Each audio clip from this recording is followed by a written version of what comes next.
Donc, c'est ce que je disais.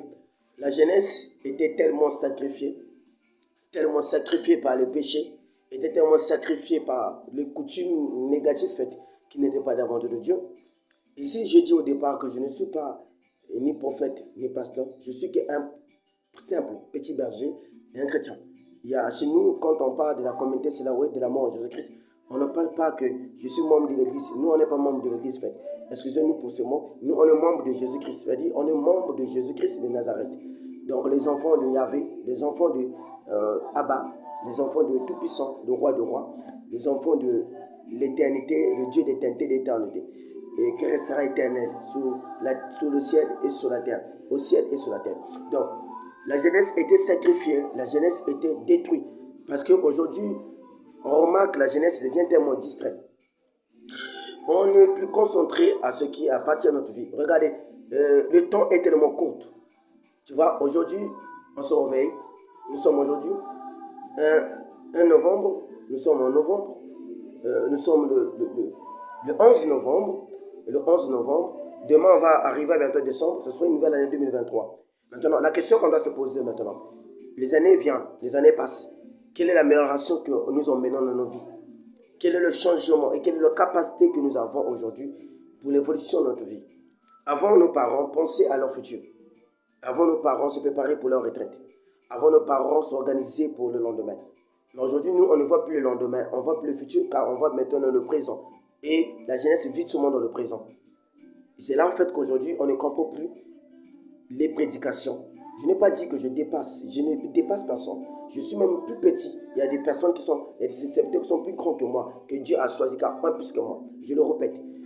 Je n'ai pas dit que je suis plus grand prédicateur. Je suis un petit. Je suis même en bas. Il y a des personnes que Dieu a choisi plus que moi pour la prédication et qui prêchent bien. Mais la plupart aussi, il y a des prédicateurs qui sont aventureux, qui viennent vous distraire. On vient vous distraire par rapport à quoi? En parlant autant de la grâce, on parle d'évolution. Dieu va faire les miracles, oui, la guérison. Mais écoutez, il y a un truc que vous devez savoir et qu'on doit vous faire croire dans la vie. Le miracle ne pourra pas se manifester si tu n'obéis pas à Dieu. Là, on a dit, heureux à l'homme qui ne marche pas au conseil des méchants, qui ne s'assied pas au banc de mon clan, mais qui trouve son plaisir dans le loi de l'Éternel et qui le médite jour et nuit. Tu vois, le plaisir dans la vie de l'Éternel. Et si on part encore plus loin par le psaume 37, nous allons entendre ce que le Seigneur nous dit. Le psaume 37 nous dit quoi? Écoutez ce que le psaume 37 nous dit pour comprendre que Dieu ne fait pas des miracles sans accomplir ses vœux, sans accomplir sa volonté. Nous allons écouter le psaume 37, qu'est-ce qu'il nous dit? Il nous dit ceci, le psaume 37, n'hérite pas contre le méchant, n'envie pas ceux qui font le mal.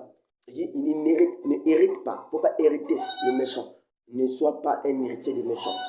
N'envie pas ceux qui sont dans le mal, qui font le mal, qui trouvent leur grade dans le mal, qui prient avec le mal, qui prient dans le mal, qui prient seulement pour leur propre intérêt, qui prient seulement pour dépasser les autres. Ne hérite pas ces gens. Tu dois prier là, au fait. On ne te prêche pas que non, tu seras toi le plus riche de la famille. Non, ça aussi c'est des prédications qui vont te mettre dans l'orgueil. Ça veut dire qu'on va te dire aussi, tu seras riche, tu seras parmi la famille, tu seras le plus grand. Parmi les plus grands, tu seras parmi les plus grands. Mais quand on dit que tu seras parmi les plus grands, donc il y a ces grands qui sont dedans. Parce que quand on te prêche que c'est toi qui seras plus grand, plus riche que les autres de la famille, le moment que tu verras un autre plus riche que toi, la jalousie va rentrer. Tu vas dire que quelle est la prédication m'avait donnée. Quand tu vas arriver dans un travail là où on a 100 000 et que l'autre dans la famille trouve un travail de 500 000, tu auras maintenant le combat de l'orgueil, de l'utus. Vous comprenez? Donc la prédication doit être dans le nombre. Je ne rédifie pas, mais il fait qu'on doit expliquer au peuple de Dieu que tu seras riche bien sûr. Tu seras riche mon frère, tu seras riche. Mais il faut d'abord que tu saches que parmi les riches de la famille, tu seras parmi. Donc quand on dit parmi, il y a d'autres aussi qui sont riches dans la famille plus que toi. Mais toi, tu réussisses la richesse, mais on n'a pas dit que tu dépasseras les autres ou plus les autres. Mais c'est celui qui connaît la continuité de ça. Donc, j'ai dit bien, le psaume dit n'hérite pas ceux qui font le mal. N'hérite pas ceux qui font le mal, n'hérite pas.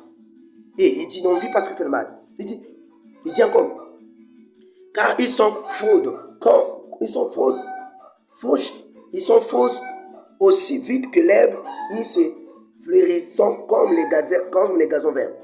Il dit, confie-toi à l'Éternel. Il dit bien, verset 3, confie-toi à l'Éternel et pratique le bien. Et pour le pays, le demeure de la fidélité compatriote. Fais de l'Éternel ton délice, il te donnera ce que ton corps désire. Ce que ton cœur, il fait de l'Éternel ton délice, il te donnera ce que ton cœur désire. Recommande ton sort à l'Éternel, mais lui ta confiance, il agira.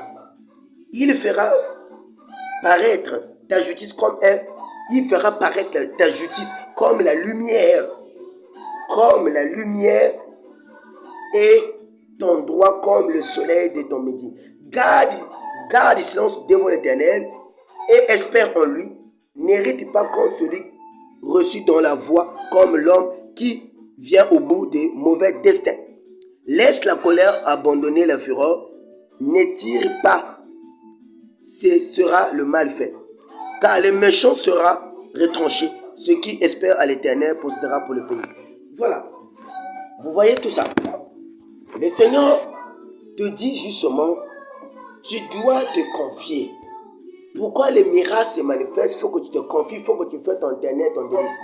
Mon frère, tu es quel genre de jeunesse? Tu es dans TikTok tout le temps. Tu ne regardes pas aussi les prédications, la plupart c'est des humours. Tu fais les délices de toi, les petits temps. Je ne refuse pas, c'est bon de s'abonner. Mais abonne-toi par des choses normales. Tu es dans Facebook tout le temps. Je ne suis pas mauvais. Abonne-toi pour des prédications, c'est très important. Et pour des conseils, ou pour des choses qui motivent dans la vie, pour des bonnes choses. Tu es là pour des bêtises. Et comment un chrétien peut être distrait en voulant qu'il me pousse une photo par Facebook et attendre le nombre de personnes aimées? Finalement, tu aimes Dieu ou tu aimes ton propre corps. Oui, il faut aimer ton propre corps, c'est important, c'est très important dans la vie. Mais le problème qui se passe, la distraction que tu as, Dieu ne pourra pas te faire des miracles si tu te confies pour lui.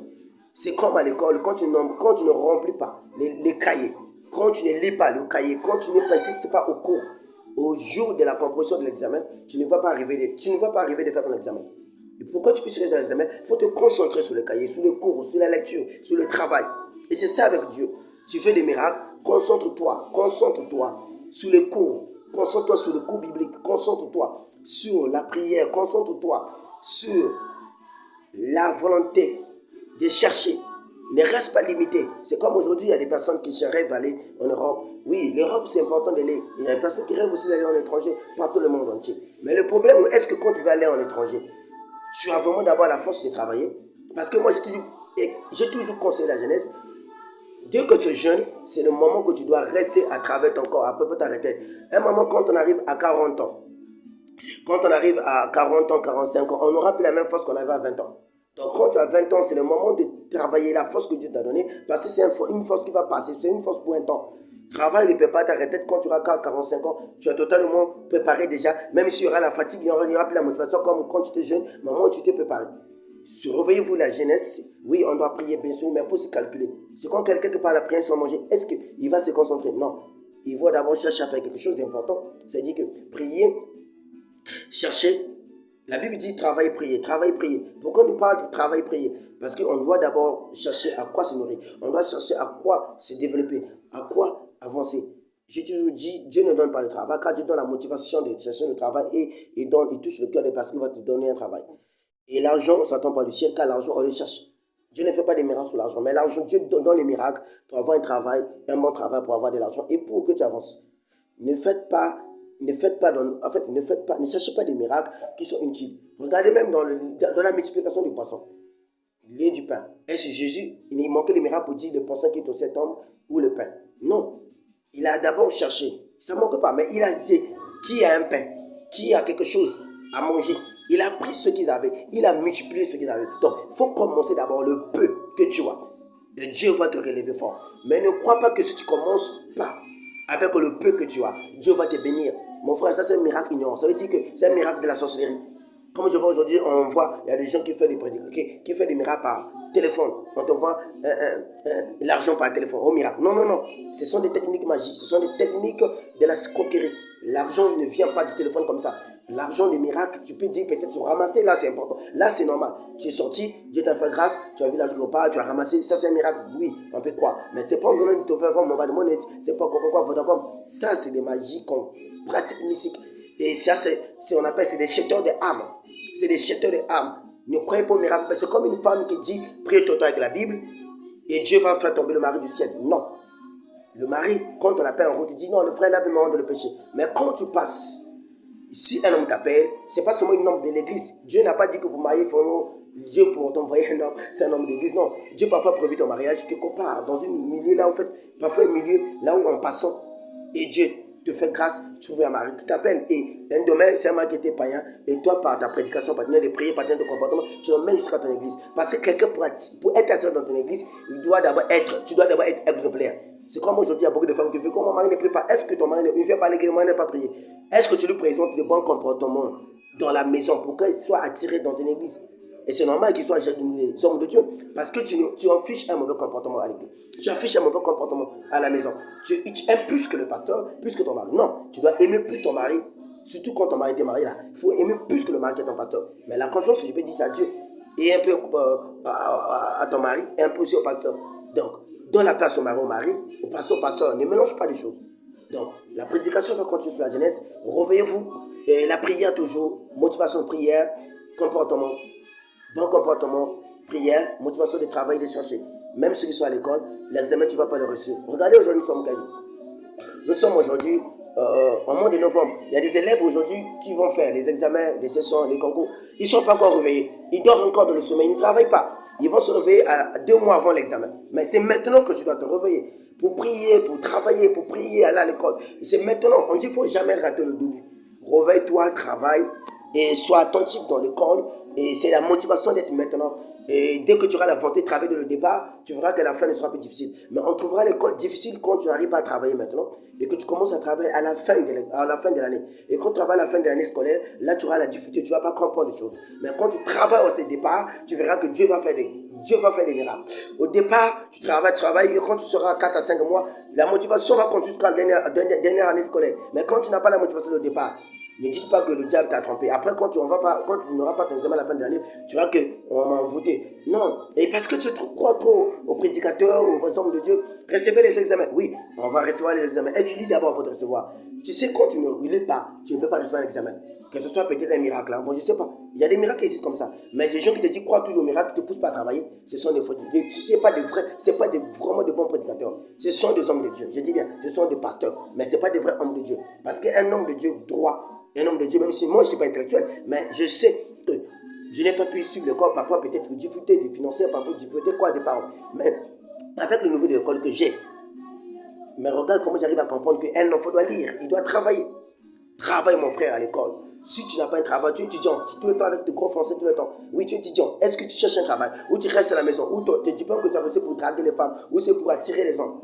Les diplômes que tu as reçus, les parents t'ont payé beaucoup d'argent, c'est pour leur retraite. Et c'est maintenant. N'attends pas seulement les tranches que tu as reçues à l'école. Tu peux aller faire un commerce, tu peux créer des activités. Il y a beaucoup de choses aujourd'hui par l'internet. Crée des idées sur toi.